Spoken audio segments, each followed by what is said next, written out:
नाजरीन, आज की इस वीडियो में हम बात करने वाले हैं एक ऐसे जानवर के बारे में जिसके बारे में हमें तरह तरह की बातें सुनने को मिलती हैं।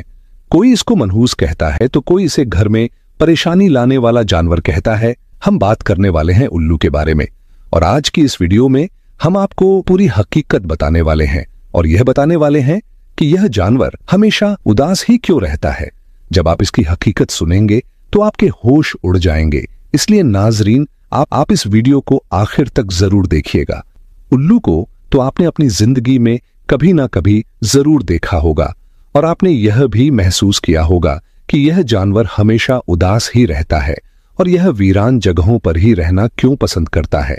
सोचने की बात है और आपने इस बारे में जरूर सोचा होगा कि उल्लू हमेशा वीरान जगहों पर रहना पसंद क्यों करता है। तो दोस्तों, हम आपको इसकी पूरी सच्चाई बताएंगे, इसकी हकीकत बताएंगे, आखिर इसकी वजह क्या है और इसके बारे में जानकर आप हैरान और परेशान रह जाएंगे। ये वही परिंदा है जिसे लोग मनहूस कहते हैं। इस परिंदे को सब उल्लू के नाम से जानते हैं। कुछ लोग इसे घर में परेशानी लाने वाला मानते हैं। कुछ का यह भी कहना है कि जिस घर में ये परिंदा बोल पड़े या जहां ये आने लगे वहां बड़ी मुसीबत आने वाली है या किसी की मौत होने वाली है। ये बेचारा परिंदा हमेशा वीरानों में ही रहता है, मगर आखिर ये वीरानियों में क्यों छुप कर रहता है। एक बार एक शख्स हजरत इमाम जाफर सादिक रहमतुल्लाह अलैह की खिदमत में हाजिर हुआ। उस शख्स ने अर्ज किया, या हजरत, ये उल्लू परिंदा हमेशा वीरान जगह पर क्यों रहता है? ये हर वक्त इतना उदास क्यों रहता है? इमाम जाफर सादिक ने फरमाया, ऐ शख्स, जैसे तू आज इसे देख रहा है, ये परिंदा ऐसा हमेशा से नहीं था। ये हमेशा वीरानों में नहीं रहता था, ना ही ये यूं उदास रहता था। इसके साथ एक ऐसा वाकया हुआ जिसने इसे हमेशा के लिए बदल दिया। ये सुनकर उस शख्स ने फिर अर्ज किया, या हजरत, वो क्या हुआ था इस परिंदे के साथ? इमाम जाफर सादिक ने फरमाया, ऐ शख्स, ये उल्लू नाम का परिंदा प्यारे नबी सरकारे दो आलम सल्लल्लाहु अलैहि वसल्लम से मोहब्बत करने वाला है और नबी की आल से भी मोहब्बत रखता है। जब इसे पता चला कि हजरत इमाम हुसैन करबला में अपने तमाम लोगों के साथ रुके हैं, तो ये उल्लू मुहर्रम की रात करबला जा पहुंचा। वहां जाकर इसने अर्ज किया, या हुसैन, मेरे लिए क्या हुक्म है?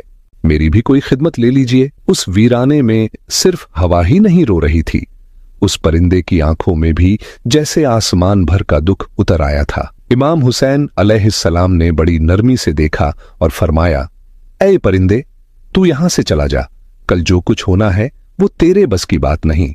वो मंजर तेरी मासूम आंखों से देखा नहीं जाएगा। मगर वो परिंदा जैसे जमीन से चिपक गया, कांपती आवाज में बोला, या हुसैन, मैं कहीं नहीं जाऊंगा, मैं यहीं रहूंगा।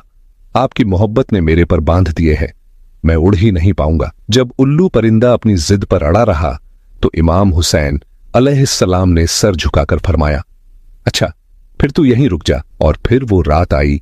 करबला की मिट्टी गवाही देती रही। चांदनी भी उस रात ठहरी हुई थी। उस छोटे से उल्लू ने वो मंजर अपनी आंखों में कैद किया, कैसे यजीद की फौज ने हुसैन का सर मुबारक उनके बदन से अलग कर दिया, कैसे प्यारे नबी की आल को तिश्ना लब शहीद कर दिया गया। उस परिंदे ने सब कुछ अपनी आंखों से देखा। वो सिसकियों की आवाज आज भी करबला की हवाओं में गूंजती है। उस दिन से उस परिंदे का दिल इंसानों से उजड़ गया। अब वो परिंदा रात के अंधेरों में उड़ता है। जब सब सो जाते हैं तो वो वीरानों में लौट जाता है। जैसे ही उजाला होता है और इंसान जागते हैं, वो वापस अपने अंधेरे में छुप जाता है। लोग कहते हैं उल्लू मनहूस है, मगर उन्हें क्या पता वो क्यों वीरानों का साथी बन गया। लोग तो बस उसके बोलने से डरते हैं। कहते हैं जहां उल्लू बोल दे वहां मुसीबत आएगी। कई लोग तो उसके बोलने पर घर तक छोड़ देते हैं। मगर हकीकत यह है कि ये बेचारा परिंदा तो खुद इंसानों से डरता है। अगर कहीं इंसान नजर आ जाए तो वो फौरन उड़ जाता है। ये किसी का क्या बिगाड़ेगा? ये जानकर हैरत होगी कि दुनिया में उल्लू की 205 किस्में पाई जाती हैं, मगर सबको दो बड़े कबीलों में बांटा गया है। एक बराना उल्लू और दूसरा आम उल्लू।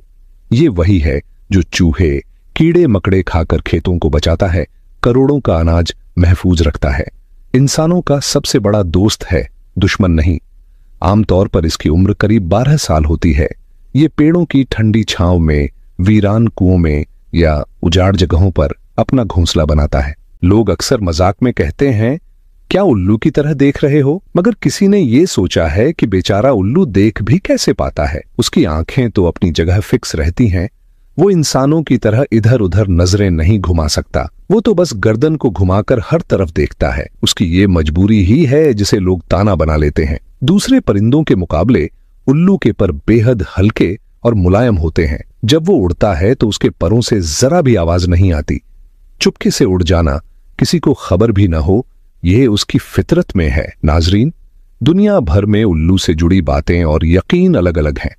ईरान में अगर उल्लू की आवाज अच्छी आए तो लोग इसे खुशी की खबर मानते हैं, लेकिन अगर वो रोने वाली आवाज निकाल दे तो बुरी खबर का शक होता है। तुर्की में भी बहुत लोग उल्लू को मनहूस समझते हैं, मगर वहां सफेद परों वाला उल्लू नेक माना जाता है। हिंदुस्तान में कहते हैं कि अगर उल्लू घर पर बैठकर बोले तो अच्छा शगुन नहीं होता। लोग इसे परेशानियों से जोड़ते हैं, मगर यही हिंदुस्तान में दिवाली जैसे त्योहार पर उल्लू की बलि तक दे दी जाती है।